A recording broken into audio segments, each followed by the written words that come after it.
हर महादेव। सावन में ही क्यों जाती है कावड़ यात्रा? पौराणिक कहानी है। चलिए जानते हैं कि सावन महीने में ही क्यों ले जाई जाती है कावड़ यात्रा।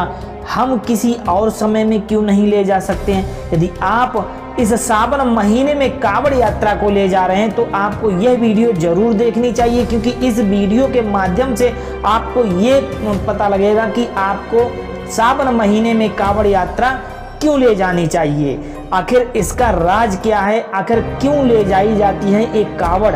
तो सावन का महीना प्रारंभ हो चुका है। सावन माह में लाखों भक्त भगवा धारण किए हुए और नंगे पैर चलते हुए हर हर महादेव का जयकारा लगाते हुए नजर आते हैं। सावन में कावड़िए कंधे पर सुंदर सजी कावड़ लेकर लंबी दूरी तय करते हैं और गंगा नदी या फिर अन्य किसी पवित्र नदी से जल को एकत्र करते हैं और फिर भगवान शिव का उससे जलाभिषेक करते हैं।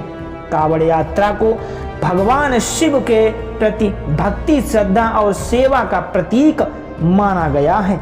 लेकिन क्या आप जानते हैं कि सावन में ही कावड़ यात्रा क्यों निकाली जाती है? जानने से पहले आपको यह वीडियो जरूर देखनी चाहिए। और यदि आप कावड़ उठा रहे हैं और कावड़ ले जा रहे हैं तो आपको यह जानना बहुत जरूरी होता है कि आखिर कावड़ यात्रा सावन महीने में ही क्यों ले जाते हैं। तो सावन में ही कावड़ क्यों ले जाई जाती है, पूरा विस्तार से इस वीडियो में मैं आपको बताने वाला हूँ। पौराणिक कथाओं में सावन में ही कावड़ लाने के पीछे का कारण समुद्र मंथन और विष की शीतलता से जुड़ा हुआ है। कथा के अनुसार सावन महीने में देवताओं और असुरों ने समुद्र का मंथन किया था। उससे जो भयंकर विष निकला था, हलाहल से सृष्टि को बचाने के लिए भगवान शिव ने उसे अपने कंठ में धारण कर लिया था। विषय उस विष के कारण भगवान शिव का शरीर ज्यादा पतला हो गया था।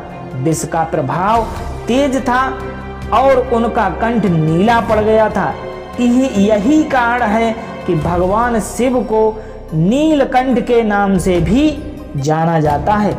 भगवान शिव के शरीर की जलन और ताप को कम करने के लिए देवी देवताओं ने उन पर जल अर्पित किया था। जल अर्पित करने के कारण भगवान शिव का शरीर ठंडा हो गया था और उन्हें विष से राहत मिली थी।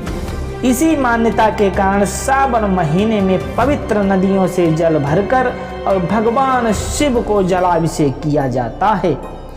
लेकिन पहली कावड़ यात्रा कब आई थी? किसने शुरू की थी पहली कावड़ यात्रा?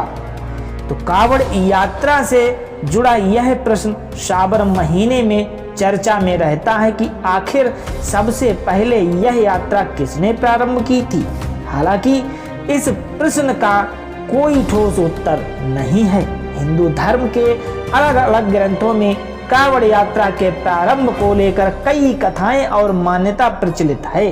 हालांकि पौराणिक और कथाओं और लोक मान्यताओं के अनुसार भगवान परशुराम को पहला कावड़िया माना जाता है। यहाँ कावड़ यात्रा की शुरुआत से लेकर प्रचलित पौराणिक कथाओं के अलग अलग मान्यताएं हैं, वो मैं आपको बताने जा रहा हूँ। भगवान परशुराम। मान्यता है कि भगवान परशुराम ने सबसे पहले गढ़मुक्तेश्वर से कावड़ में जल भरकर उत्तर प्रदेश के बागपत स्थित पूरा महादेव स्थित शिवलिंग का जलाभिषेक किया था।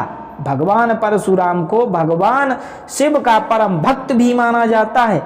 आज भी सावन के महीने में भगवान शिव का जलाभिषेक करने के लिए लाखों की संख्या में शिव भक्त द्वारा महादेव हर हर महादेव करते हुए मंदिरों तक पहुंचते हैं। भगवान श्री राम ये भी एक अनुसार है कि अन्य एक गाथा के अनुसार त्रेता युग में भगवान राम सीता और लक्ष्मण जी के साथ बिहार के सुल्तानगंज में गंगा जल लाकर देवघर स्थित बैद्यनाथ धाम में शिवलिंग पर चढ़ाया था। लंकापति रावण। पौराणिक कथा के अनुसार समुद्र मंथन के वक्त सृष्टि को बचाने के लिए जब भगवान शिव ने विष का सेवन किया था तो उनके शरीर में जो तपन हो रही थी, उस तपन को बचाने के लिए रावण को भगवान शिव का परम भक्त भी माना जाता है। मान्यता है कि शिव भक्ति जो करते हैं, जो शिव भक्त रावण है, उसने कावड़ में गंगा जल लाकर भगवान शिव को जलाभिषेक किया था, जिससे उन्हें विष से जो जलन पड़ रही थी उससे राहत मिली थी। श्रवण कुमार, ये भी एक मान्यता है। एक मान्यता श्रवण कुमार की भी जुड़ी हुई है, जो पौराणिक कथा के अनुसार श्रवण कुमार ने एक बार अपने अंधे माता पिता को कावड़ में बिठाकर तीर्थ यात्रा कराई थी और वापसी में गंगा जल लाकर उनको तर्पण किया था। तो इसका मतलब ये भी है कि यहाँ से भी ये स्टार्ट हुई है। अब आप लोग ये बताइए कि भाई कावड़ यात्रा क्यों लेकर जाते हैं, ये तो आपके समझ में आया होगा। और आपको ये वीडियो अच्छा लगा है तो कमेंट कीजिए, लाइक कीजिए, शेयर कीजिए।